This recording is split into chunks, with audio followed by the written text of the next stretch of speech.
Hello à toi, c'est Claire. Aujourd'hui, on se retrouve pour une nouvelle vidéo qui va parler de ce sentiment du fait que parfois, peut-être, tu vas te trouver nul. Donc, ça peut être en conversation avec d'autres personnes ou parce que tu as commis une erreur, quelle qu'elle soit.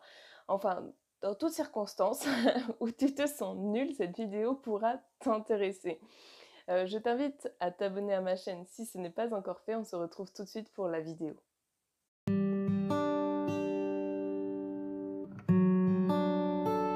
Alors, si tu es là aujourd'hui, c'est certainement que tu t'es trouvé nul dans certaines circonstances, dans certaines situations.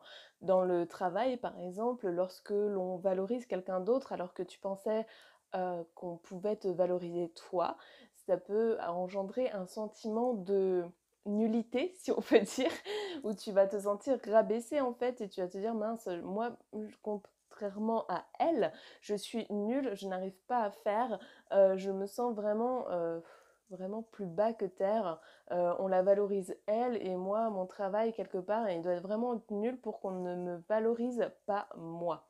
Ça peut être un exemple.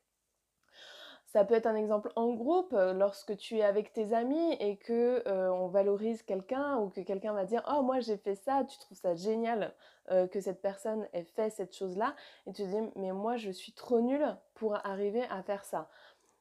Ça peut être en famille, si quelqu'un crée quelque chose que tu trouves aussi génial et que tu te dis mais moi j'arriverai jamais à faire ça, je suis trop nulle pour faire ça.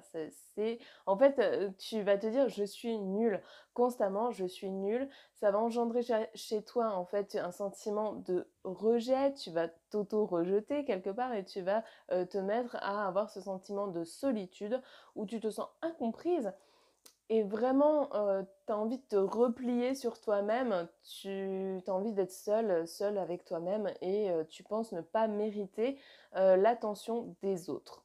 Et ben, c'est là-dessus que l'on va travailler aujourd'hui et je t'invite à regarder jusqu'à la fin de la vidéo, vraiment pour avoir toutes les astuces que je te prodigue là, à l'instant. Donc déjà, l'astuce numéro un, c'est déjà de trouver tes qualités. Parce que bien souvent, quand on se dit nul, hein, c'est un défaut. Enfin, voilà, hein, on n'est pas nul, ça fait pas de nous une qualité.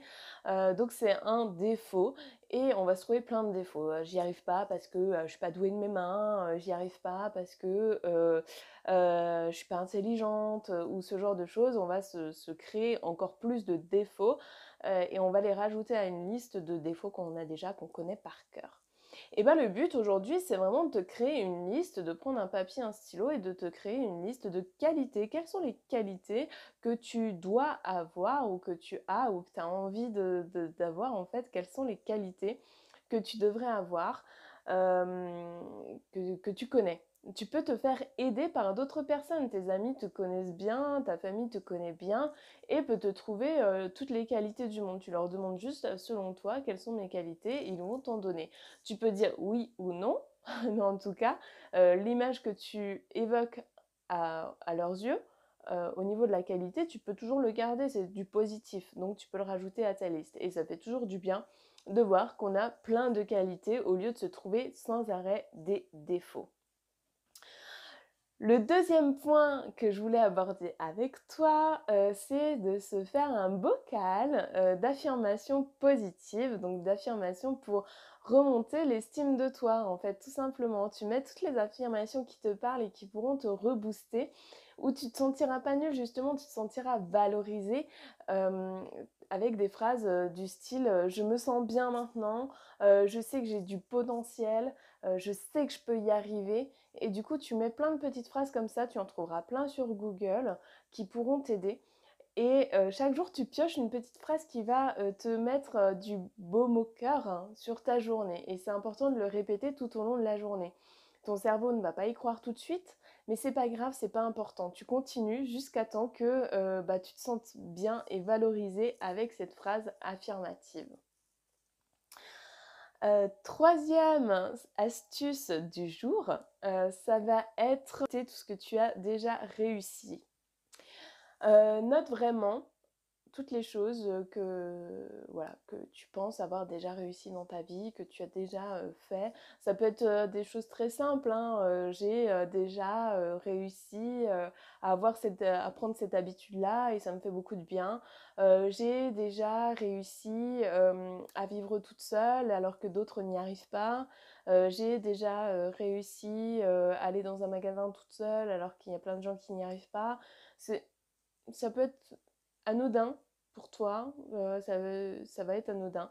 Et pourtant, pense à d'autres personnes qui n'arrivent pas à faire ce que tu fais actuellement. En fait, c'est tes réussites. Tu as certainement des objectifs en cours que tu dois réussir et c'est bien aussi de les noter une fois que ça sera fait en disant tiens, j'ai réussi ça. Donc tu peux prendre un carnet de réussite, tu peux faire, si tu es plus artistique, un petit tableau avec en notant toutes tes petites réussites. Et comme ça, tu les vois au quotidien. C'est à toi de voir ce qui te convient le mieux. Mais en tout cas, célébrer les réussites, c'est important. Fais-le au moins une fois par semaine en te disant, bah tiens, je vais célébrer mes réussites. Et du coup, dans ces circonstances-là, bah, tu ne peux pas te trouver nul puisque tu as réussi à faire des choses. Et c'est très, très important pour rebooster l'estime de soi. Et la dernière des choses, eh ben, c'est noter ses valeurs en fait, être en accord aligné avec ses valeurs. Mais pour être aligné avec ses valeurs, il faut être en accord avec ses valeurs. Et pour être en accord avec ses valeurs, il faut déjà trouver quelles sont tes valeurs. Alors comment trouver quelles sont tes valeurs? Eh bien tout simplement en cherchant toutes les choses auxquelles tu tiens vraiment. Ça peut être on ne fait jamais de mal à ma famille, ce sont des valeurs. On ne fait jamais de mal aux frères et aux sœurs, aux gens qu'on aime. Ça, c'est une valeur. L'amour est une valeur. Le partage est une valeur. La créativité peut être aussi une valeur si tu penses que ça peut aider des personnes. Si ta valeur, c'est d'aider les gens, c'est une valeur aussi. Dans quel sens tu vas les aider? C'est une valeur. Est-ce que la justice est une valeur pour toi? Est-ce que... Enfin, il y a plein de choses. Et du coup, toutes ces valeurs vont faire de toi la personne que tu es plus les qualités. Tu vois, tu vas déjà te rapprocher de ce que tu es. Et si tu es aligné avec tes valeurs, par exemple la gentillesse, et ben toutes les personnes qui te feront un reproche, par exemple sur la gentillesse, toi t'es trop gentil, tu vois, moi je l'aurais pas tourné comme ça. Si tu es aligné avec ça, tu vas lui répondre que c'est juste toi et que tu avais envie de le faire. Et du coup, ça va couler sur toi et là, tu te sentiras bien avec toi-même. Parce que le plus important, au fond, c'est quand même que tu sois bien avec toi-même. Parce que quand tu te sens nul, tu te rabaisses, en fait, automatiquement. Et si tu es aligné avec toutes tes valeurs, t'en as rien à faire, en fait. Tu sais que l'autre, si elle est valorisée pour ses qualités, c'est très bien pour elle. Tu es contente pour elle, en fait. Toi, tu n'as pas besoin de ça parce que tu sais où tu en es, tu sais ce que tu vaux et tu sais que tu vas réussir. Et ça, c'est super important. Ça fait aussi partie de tes valeurs si tu as envie d'évoluer. Voilà, j'espère que cette vidéo t'aura plu. Je te laisse la partager si tu penses que ça peut aider d'autres personnes qui se sentent nulles actuellement. Tu peux taguer des personnes sous cette vidéo et me donner peut-être tes exercices aussi pour te sentir mieux lorsque tu te sens nul et rabaissé peut-être. Je te fais de gros bisous, n'hésite pas à liker et à la prochaine.